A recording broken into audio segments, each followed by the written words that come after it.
نبی کریم علیہ الصلوۃ والسلام کی جو میلاد مبارکہ ہے وہ 12 تاریخ کو منانا کیسا؟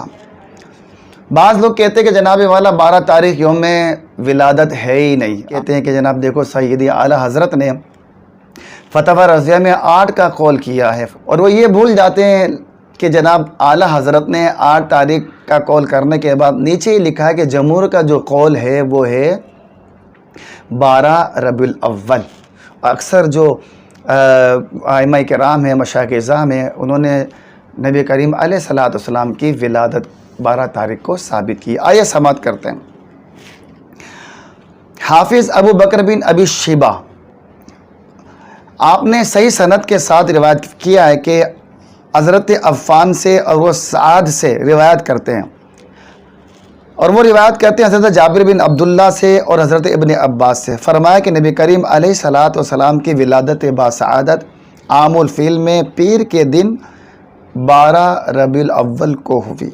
مدارج النبوہ جلد دوم شیخ المحققین علامہ شاہ عبدالحق محدث دہلوی رحمۃ اللہ تعالی علیہ آپ فرماتے ہیں کہ بعض علماء نے اس قول کا دعویٰ کیا کہ ربیع الاول کی 12 تاریخ تھی، اور بعض کے نزدیک 2 راتیں گزر چکی تھی، اور بعض کے نزدیک 8 راتیں گزر چکی تھیں، اور بعض کے نزدیک ربیع الاول کی 10 راتیں گزر چکی تھیں. پھر آپ فرماتے ہیں کہ جو پہلا قول ہے 12 ربیع الاول والا یہ زیادہ مشہور ہے، اور اسی پر علماء کی اکثریت ہے، اور اہل مکہ کا اسی پر عمل ہے، اور اسی تاریخ کو اہل مکہ جائے ولادت پر حاضر ہو کر اس کی زیارت کرتے ہیں اور میلاد شریف پڑھتے ہیں.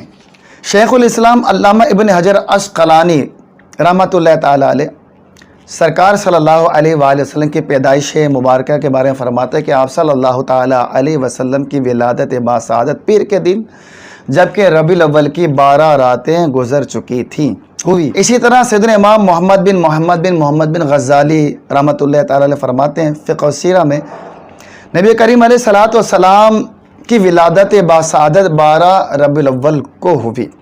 تو خلاصہ کلام یہ ہوا میرے پیارے محترم سامعین کرام کہ نبی کریم علیہ الصلوۃ والسلام کی ولادت باسعادت 12 تاریخ کو ہوئی، اور آپ کی جو دنیا سے پردہ فرمانا ہے وہ 12 کو نہیں ہے. 12 کا جو روایت ہے وہ غیر معتبر ہے. صحیح روایت کے مطابق 1 یا پھر 2 تاریخ کو یعنی 2 ربیع الاول کو ہوئی. اللہ تبارک و تعالیٰ میں حق سمجھنے، حق کو پھیلانے، حق پر عمل کرنے کی توفیق نصیب فرمائے. وسوسوں سے، اضطراب سے، کنفیوژن سے ہماری حفاظت فرمائے، اور رسول اللہ صلی اللہ علیہ وسلم کی محبت سے ہمارے سینے کو معمور کر دے.